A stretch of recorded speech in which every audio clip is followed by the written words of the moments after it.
She wrote a letter, all askins a coherence. She went downstairs to see about the fresh charcoal and to taste the porridge. The Marquesa came in and sat down at the table. "I cannot do more. What will be, she whispered. She unbound her neck from the ambulance of her superstitions and dropped them into the glowing brazier. She had the strange sense of having antagonized God by too much prayer, and so addressed him now obliquely. "After all, it is the hands of another. I no longer claim the least influence. What will be, will be." She sat for a long time, her palms against her cheeks, making a blank of her mind. Her eyes fell on Pepita's letter. She opened it and mechanically started to read. She had read the half full of it before her attention was aware of the meaning of the words. "But all this is nothing. If you like me and wish me to stay with her, I oughtn't to tell you, but every now and then she has bad chambermaids, lock me up in the rooms, steal things, and perhaps my lady will think that I steal them. I hope not. I hope you are well and not having any trouble in the hospital or anywhere. Though I never see you, I think of you all the time and remember what you told me, my dear mother and God. I want to do only what you want, but if you could let me back in for a few days to the convent, but not if you do not wish. But I am so much alone and not talking to anyone and everything.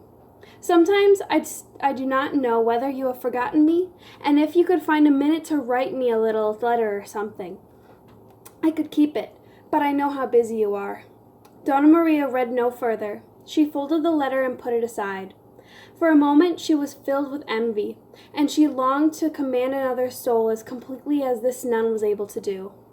Most of all, she longed to be back in the simplicity of love, to throw off the burden of pride and vanity that hers always carried, to quiet the tumult of her mind.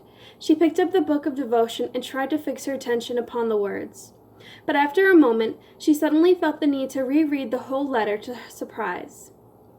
If possible, the secret of so much felicity. Pepita returned, bringing the supper in with her hands, followed by a maid.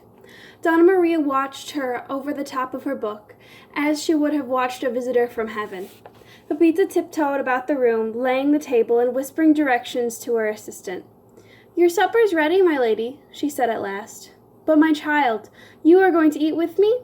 In Lima, Pepita generally sat down at the table with her mistress. "I thought you would be tired, my lady. I had my supper downstairs." "She does not wish to eat with me," thought the Marquesa. "She knows that she has rejected me." "Would you like me to read aloud to you while you are eating, my lady?" asked Pepita, who felt that she was made a mistake. "No, may go to bed if you choose." "Thank you, my lady." Donna Maria had risen and approached the table. With one hand on the back of her chair, she said haltingly, "My dear child, I am sending off a letter to Lima in the morning. You have one if you can enclose it with mine." "No, I have none," said Pepita. She added hastily, "I must go downstairs to get you the new charcoal." "But, my dear, you have done for Madre Maria di Pilar, wouldn't you?" Pepita pretended to be busy over the brazier. "No, I am not going to send it," she said. She was aware during the long pause that followed the Marquesa was staring at her in her stupefaction. "I've changed my mind. I know she would like a letter from you, Pepita, and it would make her very happy, I know." Pepita was reddening. She said loudly, "The innkeeper said that there would be some new charcoal ready for you at dark. I'll tell them to bring it up now." She glanced hastily at the old woman and saw that she had not ceased from staring at her with her great, sad, inquiring eyes. Pepita felt that these were not the things that she talked about. One strange woman would to be feeling the matter so strongly that Pepita was willing to concede one more answer. No, it was a bad letter. It wasn't a good letter. Donna Maria fairly gasped. "Why, my dear Pepita, I think it was beautiful. Believe me, I know. No, what could have made it a bad letter?" Pepita frowned, hunting for a word that would close the matter. It wasn't brave," she said.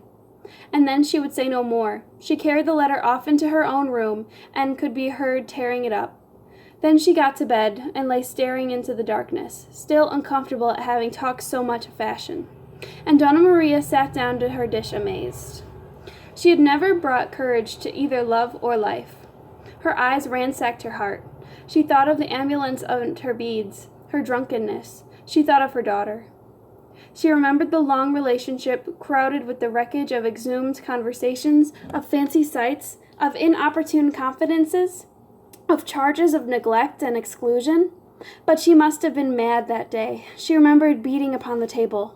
"It's not my fault," she cried. "It's not my fault that I was so. It was circumstance. It was the way I was brought up. Tomorrow I begin a new life. Wait and see." Oh, my child. At last she cleared away the table, sitting down, and wrote what she called her first letter. Her first stumbling, misspelled letter in courage. She remembered with what shame in that previous one that she had piously asked her daughter how much she loved her, and how greedily quoted a few and hesitant endearments that Donna Clara had lately ventured to her. Donna Maria could not recall those pages, but she could write some new ones, free and generous. No one else has regarded them as stumbling. It is the famous letter 31, known to the encyclopedias as her 2 Corinthians, because of the immortal paragraph about love.